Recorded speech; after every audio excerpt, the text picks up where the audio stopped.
Hi, you're listening to the Thoughtful Wellness Revolution with Zara and Hien, a podcast where we believe wellness isn't wellness if it's just for you.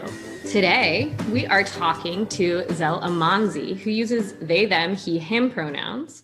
Zel is a sacred energy educator located in LA. So, Zel, what's on your mind today? Oh, simultaneously so many things and nothing. And I feel like I have learned to bridge that gap by just allowing more nature into my mind. So like I've been listening to the sound of the birds outside, which has been really helpful. And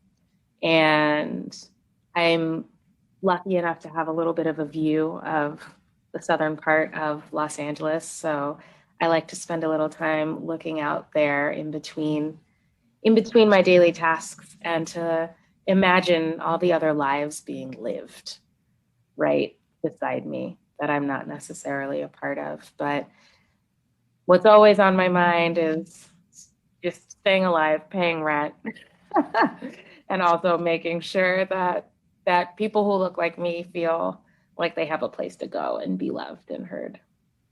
Oh, that's so beautiful. And also very real with what the last part you said. I'm like, same. Yeah.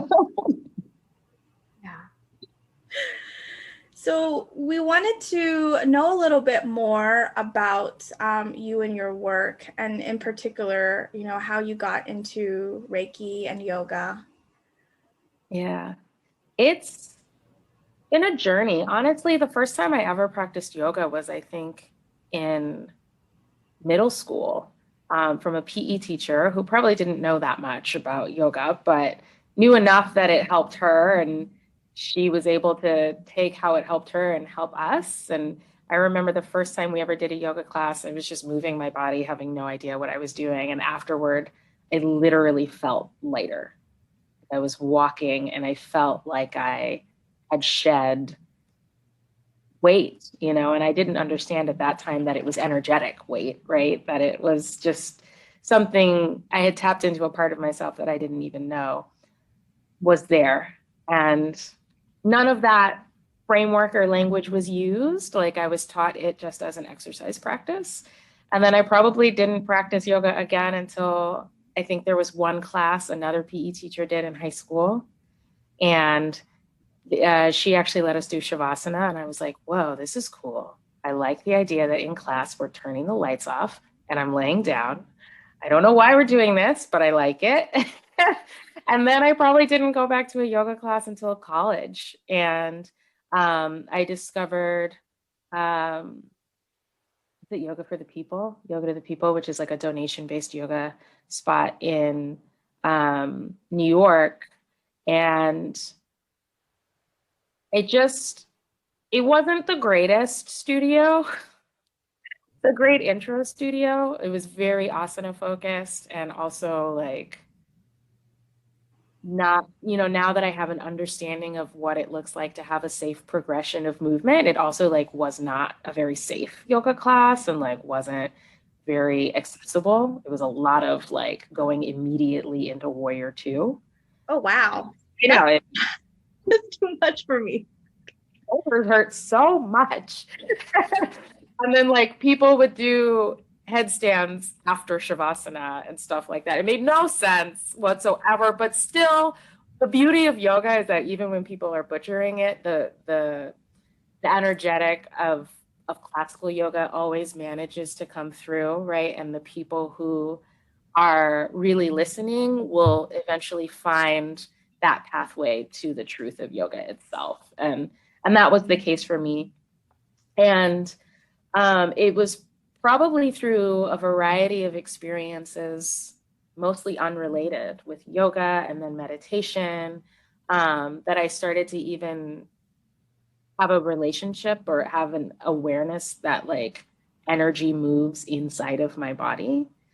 And it wasn't until, goodness, at this point, it must have been 2017. I was. That feels like a lifetime ago. absolute lifetime ago, multiple lifetimes ago. Actually, before that, I was traveling. So it would have been 2013 or 2014. I was traveling in New Zealand.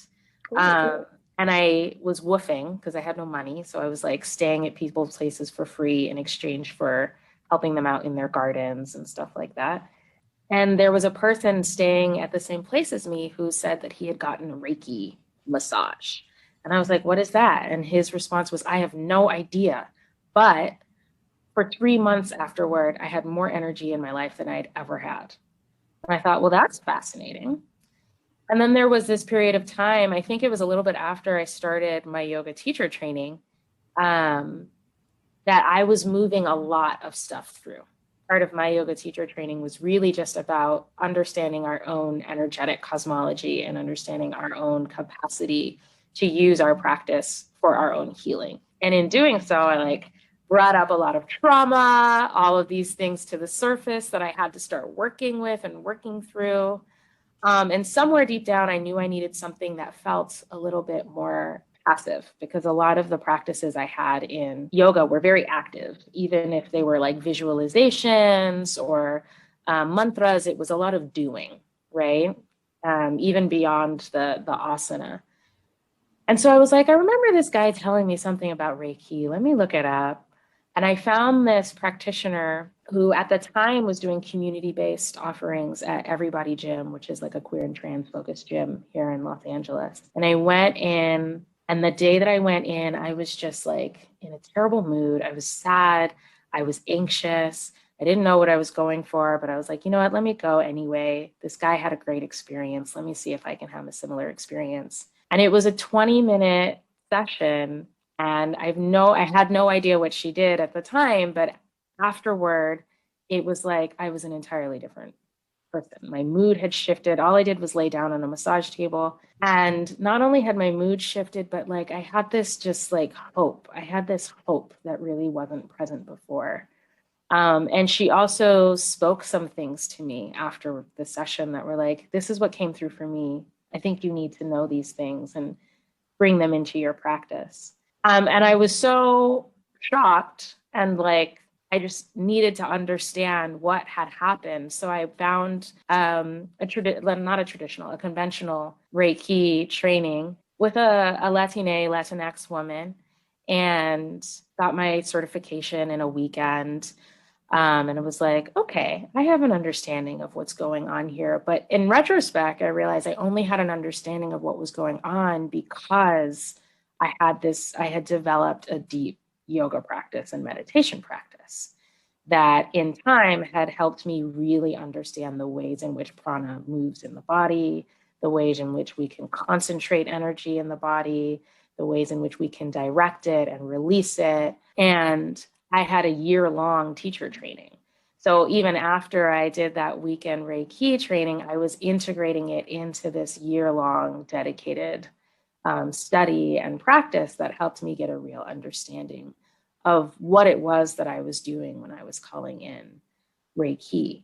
And to even see the ways in which the practices of Reiki were not necessarily limited to Japanese tradition, but were just one of the many ways in which Japanese people had learned to start working with divine energy and sacred energy. And I definitely got folded into that sort of what we still see as a sort of standard Reiki capitalism, which is like a very fast training.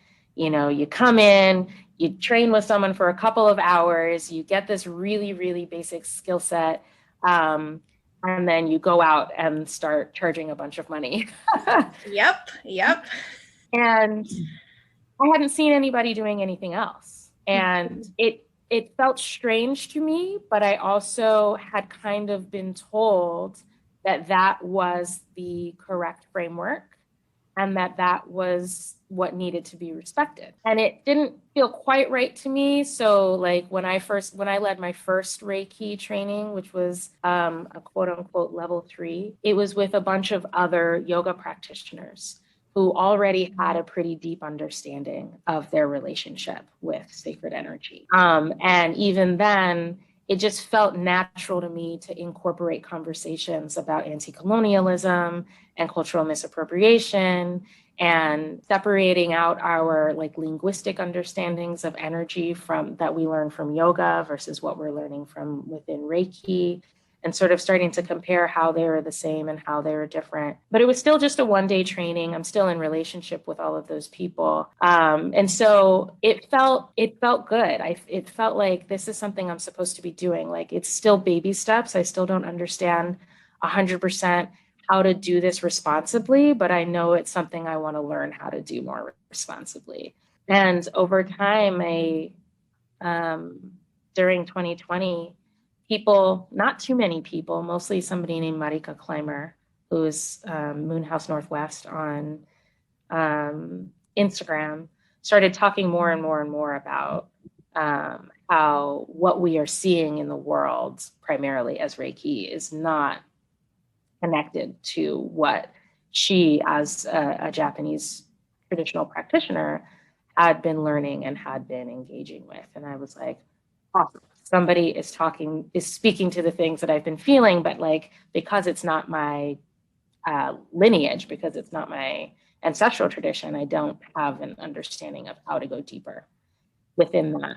And so I was just offering one-on-ones. And then last year I offered a training that still did the weekend module, but extended it over the course of a month. So that after 2 weeks, we met again, and I gave these 40-day practices that people could do in the meantime. And we made commitments to learning more directly from Japanese folks, and, you know, meeting again after a month to really see how these practices had integrated into our daily lives. Because ultimately what I realized the struggle for me was, like, people were getting certificates before the teacher had any understanding of whether or not this person was practicing in their daily lives, and whether or not this person had an understanding. Because like Reiki, just working with sacred energy to any degree is powerful. And as you know, it's going to bring up traumas. It's going to bring up discomfort. Definitely. It's going to bring up scary shit, right? Yeah. Sorry. I don't know if I can. Yo, you're totally Go ahead. Go ahead.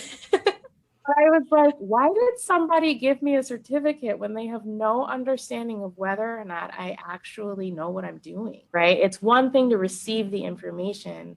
It's a whole nother thing to hold space for somebody's energetic reality, right? And do you know what that's really bringing up in them as you're moving it? Do you know what the potential is for triggering, you know, any sort of mental illness or mental health issues?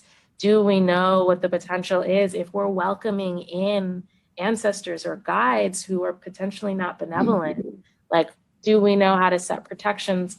And these are things that I had just come to understand through my own practice, through my exposure to traditional African religions and African diasporan religions that are very ancestor-based. And then also things that I had learned from particularly tantric yoga and kriyas and like practices that are specific to directing and concentrating and moving prana within and around us, right? And slowly over time, I came to understand that I have a relationship with sacred and divine energy that feels so connected to Reiki, right?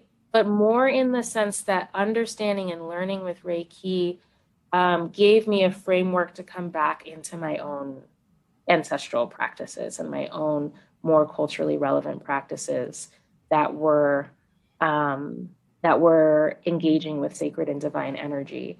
And so when I teach Reiki now, especially because only 2 people in my current cohort have Japanese ancestry, I teach it as a way of coming back home to yourself, right? Because so many of us, especially as Black people or Indigenous people, especially people of diaspora, there are so many barriers to accessing our own traditional heritage, and so many barriers to accessing our own practices. And it can be really scary, right? And it can require going through a lot of like trauma and family stuff to have to go directly into your ancestral lineage, right? And so it can be really helpful, I've learned, to be presented with a framework that resonates with you and to use that as a way to understand how to come back into your own ancestral practices. And so the reason I ended up changing my trainings to sacred energy immersions rather than Reiki trainings is that we're meeting over 3 months and only a few of the modules are specifically Reiki, right? And it's taught, one of those modules is taught by Marika Clymer, who's a Japanese woman with Ainu ancestry, which is like an indigenous Japanese tribe. And then the Reiki certification becomes optional, and people have time to sort of understand the relationship that they're developing with that, to see if it's a tool or a framework that they just want to integrate into their own journey, or whether or not it's a framework that they want to start using professionally. And if so, then we talk a lot more about like, how do you do that responsibly? And what do you need to know, and how do you center Japanese experiences and things like that, to move deeper and deeper away. Or as you move deeper and deeper, you're moving further away from these like just sometimes just like really egregious examples of cultural misappropriation in Reiki circles. Yeah. Yeah. Thank you so much for sharing that. Wow, there are so many points that you mentioned that I would love to touch on. First and foremost, I want to add that there's such a depth to the point that you made about other cultures and religious practices, not religions, but cultural and spiritual practices leading you back to your own practice. Because I feel, like you were saying, among people of color, among indigenous Black people, even just in diasporas, a lot of the world, there's so much disconnection from it. And I feel like I personally have related to that on many levels. I know that other people as well have. And I also think it's easy for us to find a practice like Reiki and be like, oh, this is connection to something that's in me. Let me just stay here because it's comfortable, because I don't have to get where all that trauma and messiness and digging those pieces apart is.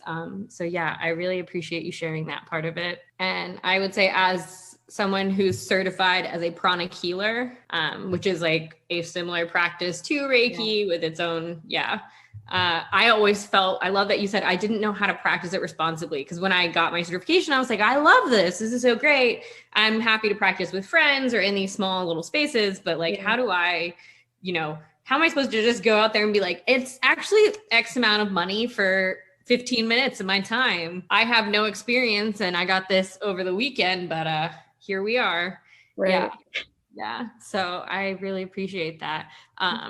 For those of the people listening who maybe are not sure or have heard about Reiki but don't really know what it is, could you explain a little bit more about Reiki and the benefits of Reiki? Absolutely. So Reiki comes from Japan. And the Reiki that people are studying and practicing currently is actually quite modern. It only really came into our collective consciousness like last century in the 1900s. That said, a lot of the practices that inform Reiki are very ancient. And basically there was this one guy, Dr. Mikao Usui, who was a very privileged man, and cis man in Japanese society in the 20s and the 19 teens and the 1920s. And he was a practitioner of both Shintoism, which is a traditional Japanese shamanism, and also of Buddhism, which had been brought into Japan through a variety of migration patterns and colonization, right? Colonization from China, colonization of Korea, and then influences through them of South Asia, which is where which is where Buddhism came through, including Tibetan Buddhism, but I don't actually know why I said Tibet. It's not emphasizing that at all. And so he had a spiritual awakening in the way that we all have spiritual awakenings, right? But he created a framework based on his experiences with Shintoism, with shamanism, with Buddhism, and used the downloads that he received to create a practice that is really rooted in channeling your own relationship with sacred energy. Reiki literally translates as royal energy, or like universal life force, or divine or sacred life force or energy. So we know those words already, right? It's the same definition for prana. It's the same definition for ashe, right? But it's not that the energy itself is different. It's that it's the frameworks used to tap into it, and the frameworks used to cultivate it within your life are a little bit different, right? So like within the practices of Reiki, you're not necessarily going to see anything super heavily based in physicality the same way that we see in yoga, right? But there's still a lot of visualization. There is a lot of presence of ancestors and guides, and a real strong through line of animism. And animism is this idea that Reiki, Ashe, Prana, all of these divine, sacred, mystical energy and life forces run equally through all of us and through everything, not just through people, right? They're running equally through the rivers and the trees and the animals. And so it feels a lot more rooted in nature. And that has to do with some of the background story, but also it has to do with that relationship to shamanism, right? And the degree to which we are understanding our relationship to the divine through our relationship with nature, understanding ourselves as very deeply a part of nature. And what's beautiful about that is that we all tap into that differently, right? Like we all relate to different elements a little bit more. Some of us are much more connected to water. Some of us are much more connected to fire. Some of us are much more connected to earth. Some of us are much more connected to air. All of us are obviously connected to all of them. But basically, when you start a Reiki practice, you may begin to notice that you are receiving the kind of wisdom a little bit more consistently through your relationship from a particular element, or a particular sense, right? So Reiki, we primarily are using palm healing, which is activating the energy centers in our hands as a way of reading the ways in which energy is flowing in and around us. And then as a way of allowing us to engage in the processes of opening and shifting pathways and blockages so that energy can flow more consistently and more freely through us, but more importantly, so that we can have a better understanding of what information is coming through us once those blockages and pathways are opened. It sounds super theoretical, but like in a practical sense, if you come in for a Reiki session, it's probably typically going to look like you coming in, having a conversation with your practitioner, depending on your practitioner's relationship to nature, right? They're going to have different things set up, whether it's herbs or smoke or something like that, right?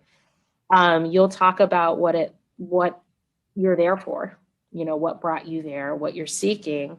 And then you'll usually lay down or sit down in a position that's comfortable for you.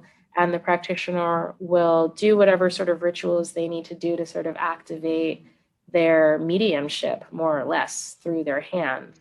And will run their hands over the body, over the aura, or the pranic field, right?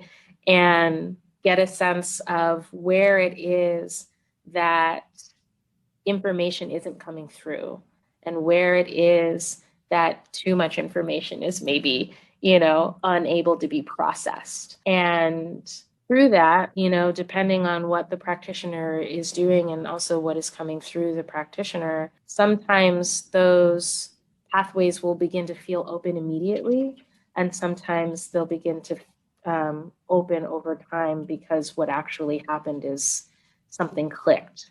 And then as it clicked and you're now aware of that, then your own relationship to divine energy has had space made for it.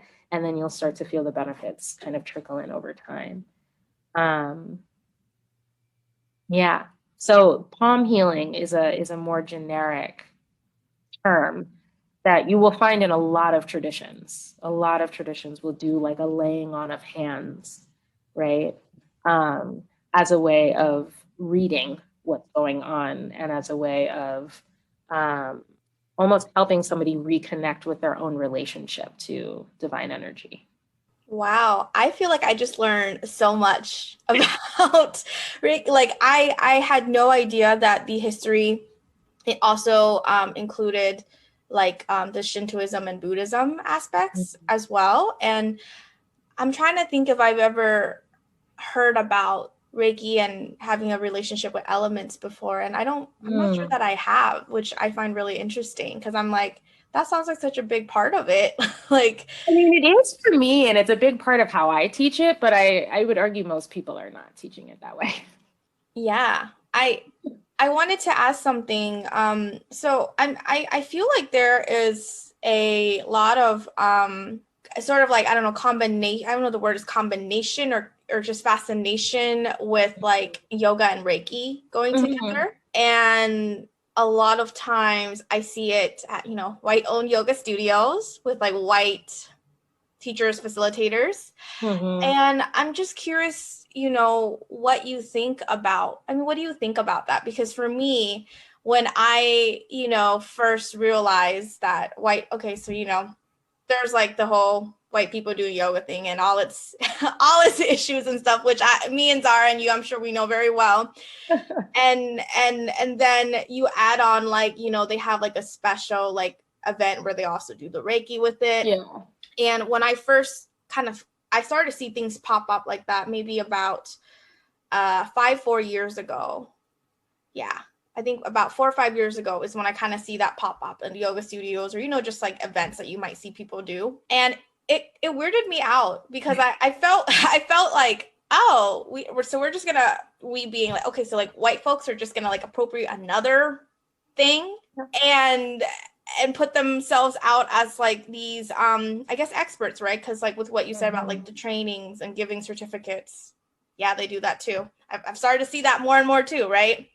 Yeah. And it's always made me feel, I don't want to say suspicious or skeptical, but like maybe disconnected with the idea of Reiki. Because I'm like, okay, a white woman is telling me something about my energy. Yeah. Or something. Like, what are you saying?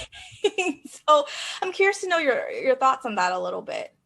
Yeah. So the struggle with Reiki being, as we know it, being so recent, right, is that it's actually very wrapped up in our own our very recent understanding of colonization and the patterns and migrations of colonization. And so a woman named Hawaii Takata, who was born on what is now called Hawaii, she was of Japanese descent, in the, goodness, I think the 30s, she ended up going back to Japan to receive Reiki healing from one of the people who had learned directly from Mikao Usui, who was who was considered sort of the founder of modern Reiki, right? She studied for a couple of years and then came back to Hawaii, which at that point was wrapped up in World War II because of Pearl Harbor, right? And then we have the internment camps, Japanese internment camps, prison camps. And she was able to somehow evade the camps. So she was living in hiding for years, right? And so we have somebody who is a Japanese woman living under pretty extreme oppression in the context of war, coming out of that finally, probably needing to just survive and find income. And the way that she did that is she basically was the only Reiki teacher in America at that time. And she took advantage of that fact and created what we now know as the master symbol and created these weekend trainings. She developed the weekend training format so that she could charge $10,000 for certification. And of course, the only people who could afford that were white folks. So almost exclusively, we have this one Japanese person only training white people to do Reiki. And what we know is the white people who are like going to Japan to learn from this Japanese, you know what I mean? Like you can see it, right? All of those people are already the sort of new agey hippies. And I don't necessarily say that with the same contempt that a lot of people do, because, you know, I do a lot of hippie shit too. Oh my God, I think Zara and I definitely love new agey hippie stuff. Yeah. But you can see them just like traveling, being like, oh, I reject capitalism, but no, they don't actually. And then they're going to Hawaii and like, I'm going to learn directly from these people. So these are the same people who are also like learning from the Indian gurus who have come over, and, you know, and they're all just kind of mixing it all together. Right. But paying a ton of money to learn from people who are doing the best that they know how to do in the context of a lot of weird imperial trauma. Right. And it's like, seems very, very likely that the Reiki that Hawayo Takata was teaching to her family and to her children is not the same Reiki that she was teaching to these white people who were paying $10,000 to be certified to call themselves masters, right? I'm not mad at her. She was doing what she needed to do, but I don't think she necessarily understood how much it would take off. Yeah, White people would then like become the dominant people. Yeah, it explains so much like that.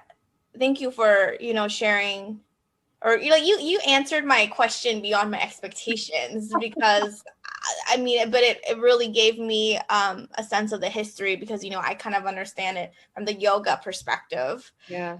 But I didn't quite understood why all of a sudden I started to see like white people popping up with like a little Reiki workshop, a little Reiki with the yoga, pay me lots of money to do a weekend Reiki program. Right. And I was just kind of like, wait, where the hell did this even come from? And like, how come I've never heard it from any Japanese friends of mine? That's a big part of why, like, a lot of Japanese people have never studied Reiki the way that we know it in the US today. Because how can you even tap into the traditions of Shintoism and Buddhism in a weekend, right? Oh yeah, those things are so deep in its own. Yeah. Once Hawayo Takata was training all of these people, she got her money, but then she kind of was no longer relevant, because then all of these people had these certifications and they were the ones people started going to. And they were white folks, mostly white men, actually, right? And I'm sure they were the same people who were getting yoga certifications and all of these things and writing books and talking, you know. And it's tricky because both yoga and Reiki are working with sacred energy, right? Right. Are rooted, even though like the way that they're taught is not necessarily rooted in sacred energy, right? A lot of people are teaching yoga in a way that like has nothing to do with pranic awareness, or has nothing to do with an awareness of the way, like the total majesty that is prana, which is just like, when you really study prana, you know how extraordinary a force it is. You know, and a lot of that is just not even talked about in yoga. Not captured in Vino and Vinyasa? What? Or goat yoga, or I can't learn about prana while drinking wine. And so I think that my own personal theory is that because people have really sort of deprived yoga instruction of its pranic foundations, and then you have Reiki over here that is only the way that it's being taught, they're only kind of talking about this mystical divine energy, right? It almost feels like people were just kind of popping Reiki into where prana was supposed to be talked about. That makes a lot of sense. That is. There's two things, two frameworks, and this framework, nobody's really talking about the body. And in this framework, people are only talking about the body. And I think that's a part of why people started to combine them. But if you know, yoga is a complete system in and of itself. Yeah. And it already has all sorts of tantric practices that are designed to activate and move your relationship with divine and sacred energy. And I think people are just trying to fit puzzle pieces together rather than access their own relationship their own like personal relationship to divine energy, because depending on your relationship with colonialism, it's going to require, like, if you're really doing the work, it's going to require that you not focus only on love and light. Oh, yes, say it. I'm like, say it again. Like, I really need people to hear that. You know, that you go into the shadows. And a lot of people are not interested, you know, especially white folks, like those shadows are real shadowy. Oh, You know? And your ancestral work is real. It's going to be awkward and uncomfortable because y'all have been doing a lot of harm for a long time. And so a lot of people don't want to go there. And so they just keep it real surface level, and like combining them is an easy way to keep it real surface level. It's also, I did not really think about this, but it just makes sense to me. It's also a really easy, nice way to keep Asia as a monolith. Yeah. Yoga and Reiki, they just go together. They're just one thing. They're Asian. They're all the same. And it's like, oh no, like no. Yeah, no. and then they have the little Buddha statue in the background too. Yeah, so like you want to make sure like East Asia, Southeast Asia, and South Asia, they're all one thing, okay? Y'all Right. one building and get it all. Without any understanding. Like one of the first things we did this in our cohort was the first 2 weeks was just a removal and decluttering from your space of anything that has been acquired over time that is not actually culturally relevant to you, right? Mm-hmm. And so because if what we're doing when trying to be in communication with sacred energy is to like receive these messages, that if we're putting a bunch of things that are not relevant to our ancestral messages, then we're actually just creating a lot of like noise, right? And we're creating a lot of like a huge part of why people are so confused about what's my inner voice, what is what I heard on the podcast, what is the divine being channeled, right? If you have all of these different wires from different cultures and different frameworks and different languages and different, then how are you going to understand what's coming through? Right? You're going to have a lot of crossed wires, and it's not like the information's not there, but the ability to interpret it is going to get harder and harder and harder and harder. And so part of it was just like, let's start with the cleaning and the cleansing and the clearing so that you even get a sense of what's yours. Wow, that makes so much sense. And I think it explains why I feel so bothered in some of these like yoga spaces where they really just kind of do all that you said. They take little things and have no real relationship with them other than whatever their certification or training said to them, which is kind of like just kind of repeats itself, right? They replicate that same sort of like confusion and lack of clarity. Right. And then now it's just everywhere and it just looks like a mess. Like, to be honest, I'm just like, oh, this is a mess. And you don't even know where to begin to help clear that out. I mean, I guess what it is that people have to be willing to like pause for a moment and be like, does this actually make sense? Like, honestly, that's kind of like how I see so much of like when I talked about like seeing like yoga and Reiki, whatever, and then they're in like a little Buddha statue, then they have like little singing bowls, and then they use sage to smudge, like all these little things. I'm like, does this actually make sense? No, well, yeah, no. And that's the tricky part, because it's a journey, right? We all kind of fuck up. Right. Absolutely. And we all sort of learn along the way. But the tricky part is these things are so powerful that even when they don't make intellectual sense, they're still speaking to us spiritually. Yes, yeah. And that's the struggle I think a lot of people come up against is like, okay, you're saying that this isn't mine to work with, but it's working for me. Mm-hmm. What am I supposed to do? Am I supposed to stop doing these things that are helping me feel better and that are helping me get clarity on my own stuff? And it's like, not necessarily, we're not saying you can't ever use sage. It's more that like, do you understand the context of sage? discernment. There's like a level of needing. And are you in actual relationship with sage, right? Sage, if you take that animist approach, sage has a whole life of its own, but it has a literal life of its own, like it grows in the actual ground, right? So if you are not living on ground where sage lives, then it's not going to be that as relevant to you. And simultaneously, it's so powerful in and of itself that even if you remove it from its context, it's going to still have a positive impact. But think about how much more of a positive impact something can have when it's something that is directly from the land that you are in relationship with. And I think that's part of the problem that's confusing to people, because so few people are in relationship with land. Yeah. Right. And so they don't understand that each of these things has like an energetic through line that goes back to its existence as a being. Right.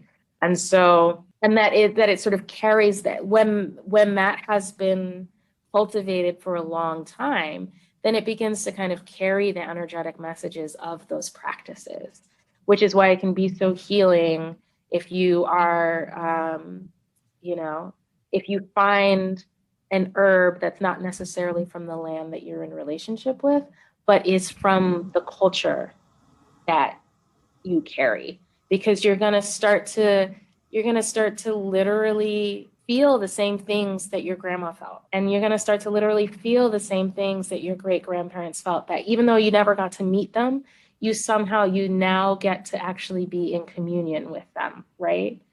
And so one of the things I like to tell white people, because I have white people in my training, right, is, are you stealing your own capacity to be in touch with your own ancestors? Are you depriving yourself of being of all of the beauty that comes from being in relationship with your own lineage?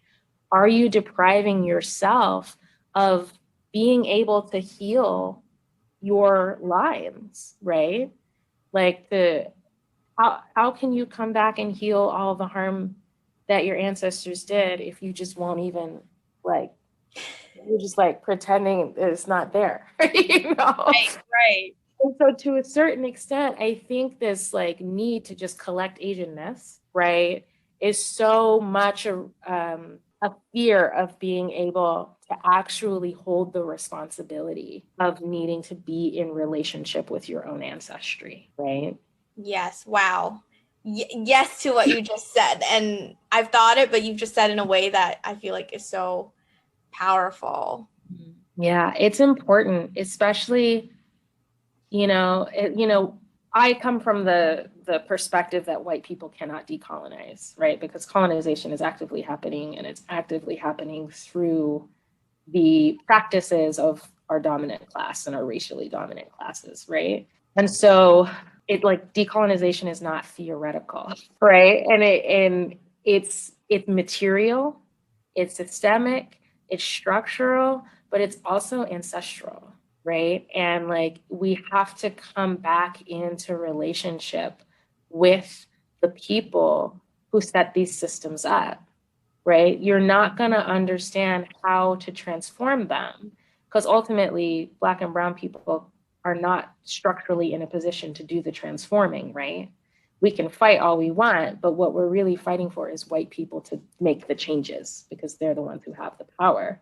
They're not going to be able to make the changes if they can't even witness that depravity, and also find the humanity in there, and start to really pull from the humanity of their ancestors and bring that forward, and really begin some active processes of cleansing back, right? And healing the whatever. I honestly don't know what comes into somebody that makes them set up a system as evil as white supremacy.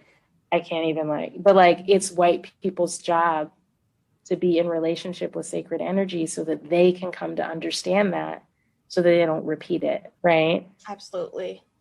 And so I really encourage them to, even if you're going to be attracted to Reiki and stuff, take this framework, but use it to come back into your own indigenous practices, right? White people have to come back into some concept of indigeneity themselves. You know, are you Celtic? Are you Polish? Are you, and what does that land look like? What do those foods look like? What are those languages? What are those practices? And they're only really going to come out of this sort of monolithic whiteness if they really start to do that. And eventually they'll find that they have their own energy practices that they can tap into. I'm looking forward to them finding that out. Me too. And just like doing the work.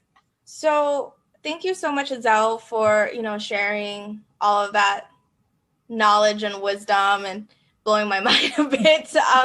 I know that you are trained in a lot of different healing modalities, and I'm curious to know how you take care of yourself in particular right now. And, we're talking right now in 2021 during a pandemic still.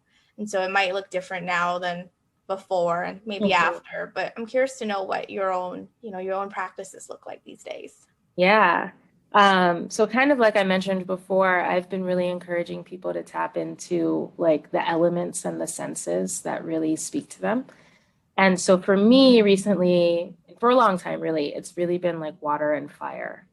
And so I have been taking really long showers, which is maybe not environmentally responsible, but has felt really like psychologically necessary.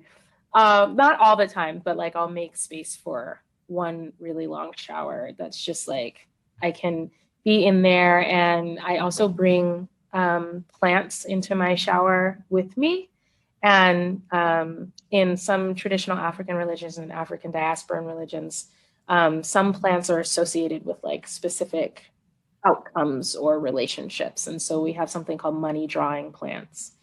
And so I've been bringing money drawing plants because paying rent has been a concern of mine and all of those things, and being able to have the things I need to actually live the life I want. And it's been really, really helpful for me to peel off one or two of those leaves and really actually scrub them over my skin, over my body with affirmations. That's been really helpful. I've been burning a lot of charcoal as a way of working with various herbs. And so today, like what I burned was oat straw, which is very grounding. Smell is a little bit sweet, but like the energetic impact has been like very calming and grounding. And that's been helpful for me. And just being in relationship with the different plant ancestors. I've really enjoyed that phrase, plant ancestors. And their different effects, just sort of getting to know the different effects that they have on me, so that when I'm feeling something in particular, I know I can go have this particular kind of tea, or I can burn this particular herb, and that it's going to sort of, at least in the moment, operate almost like an antidote to any particular sort of sensation or anxiety that might come up. That's been really helpful. Daily prayer at my altar. I have an altar. My main altar is structured around my mom and my dad, both of whom have transitioned, and also a lot of candle work. So I've had a lot of friends lose people in the past year, and a lot of them, some of them have been people that I'm not even like close with, but they've known somewhere that coming to me was going to offer them something, I don't know, that they wouldn't have necessarily gotten otherwise. And just being able to light candles and support, like having the name of the people who have passed, and really being able to just sort of support their journey as they elevate into ancestry.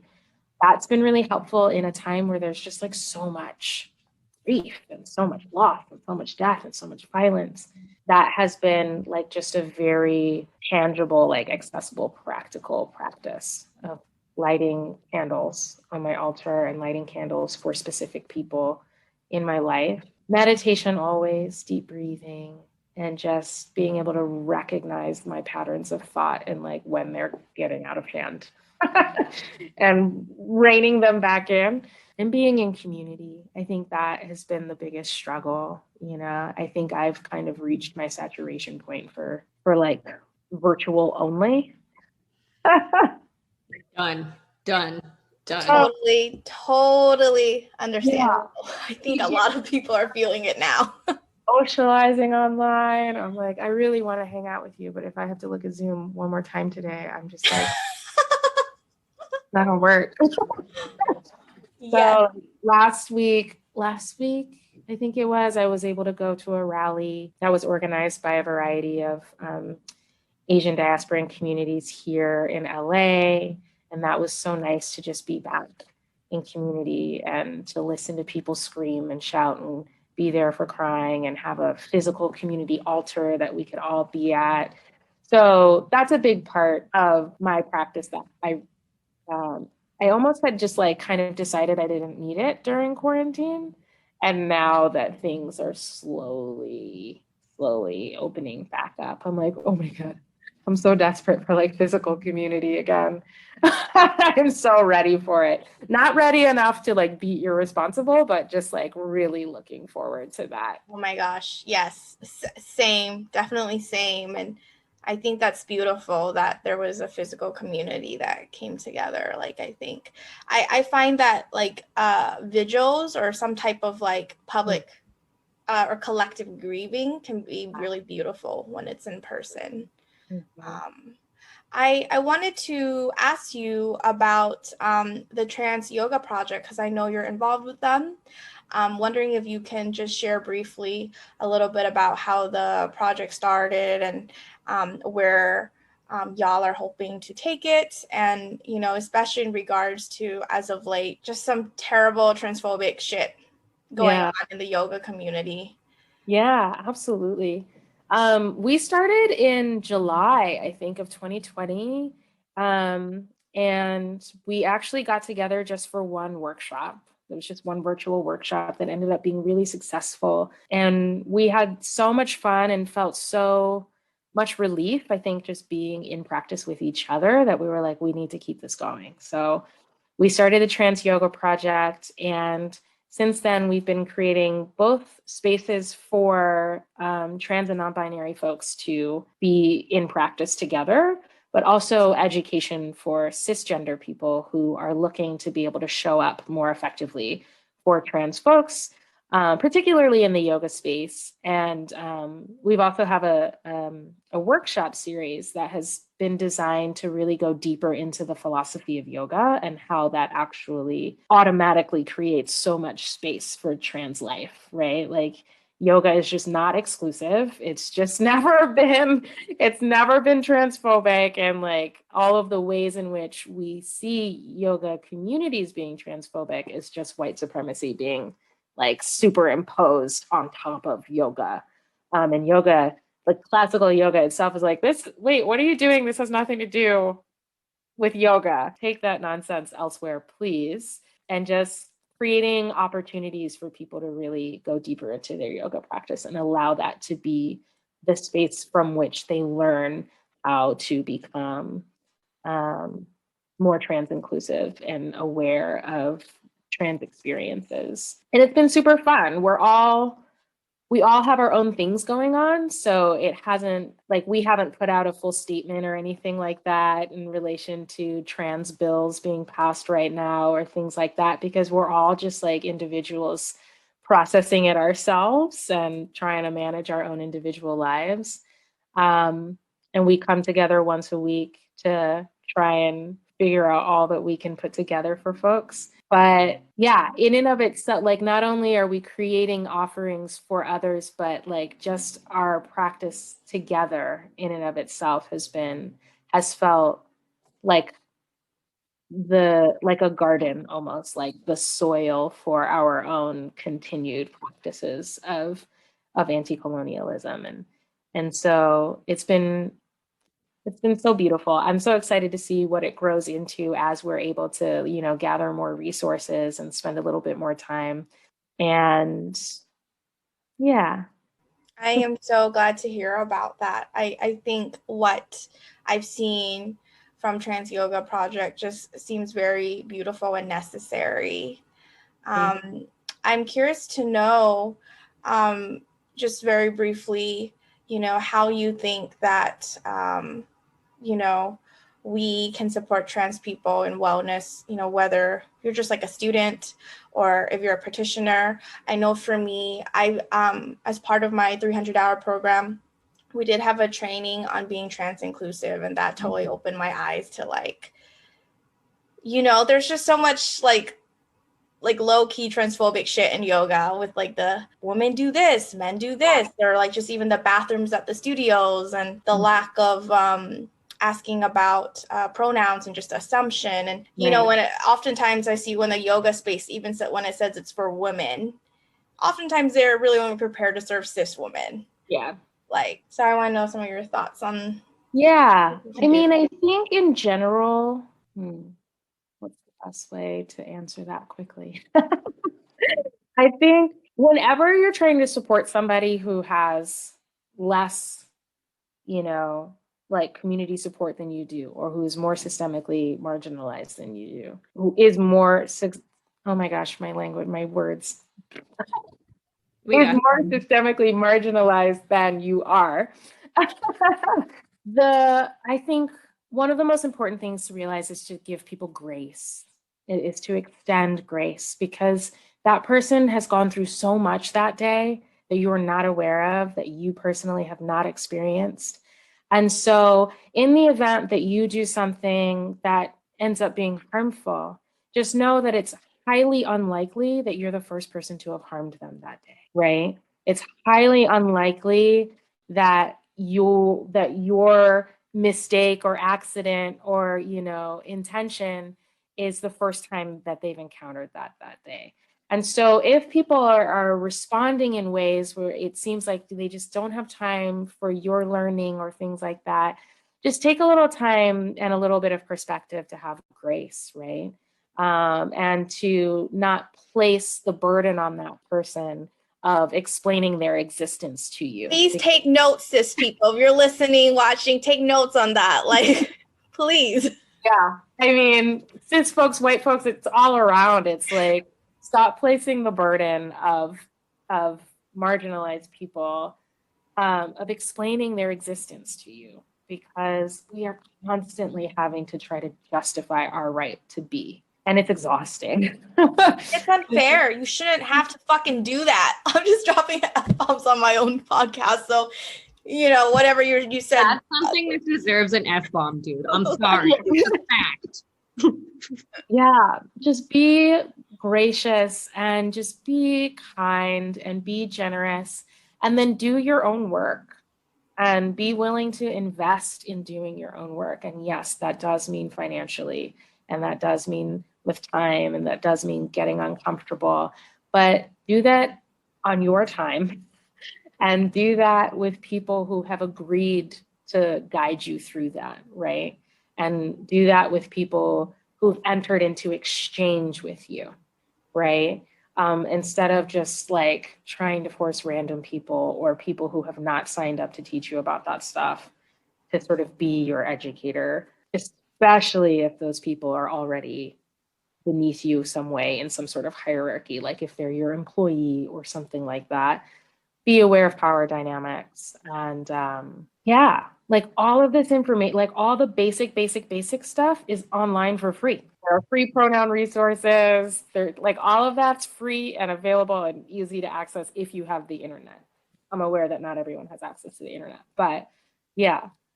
If you're listening to this, you probably have the internet. So.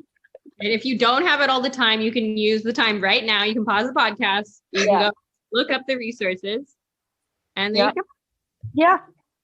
that's it.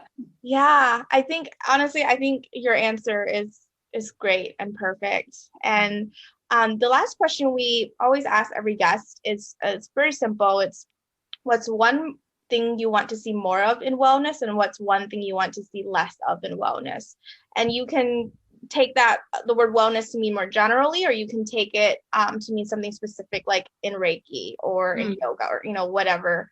I'll keep it general, and I'll say this is one of the first things I teach my cohort in our decolonizing anti-colonial modules, is that your practice has to make space for both the material reality of the world, and that includes poverty, that includes racism, that includes sexism, that includes transphobia, right? Our material realities, and for our infinite spiritual capacity, right? I would like to see us doing both things at all times, right? Because when we get stuck in the infinite spiritual capacity, that's when we get into this like good vibes only, love and light, like don't kill my vibe kind of spiritual bypassing nonsense.